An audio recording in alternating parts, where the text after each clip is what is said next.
third grade, this is Miss Sumners. Just going to want to do a quick lesson for you on lines. This is something that we have talked about a little bit, but we really need to know our lines and our angles to help us understand when we compare different shapes in geometry. So we have a few vocabulary words we're going to look at real quick. The first word is a point.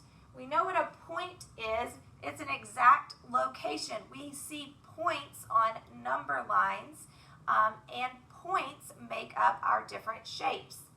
Then we have lines. A line is going to have arrows on either end. It goes on in a straight path with no end points.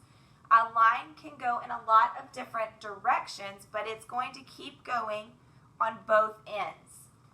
A ray has a point on one end and an arrow because it continues to go on the other direction. A part of a line with one single end point. A line segment is a part of a line with two endpoints. So it's part of a line and it has a point on each end. Okay, we're going to talk about two different types of lines when we're comparing lines.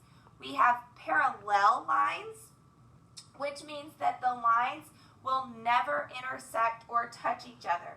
They're going to stay the same distance apart. Your parallel lines could be going horizontal. They could be going vertical. They could be going at an angle, but they are never going to intersect or touch each other. Then you have perpendicular lines. And perpendicular lines are lines that intersect to form four right angles.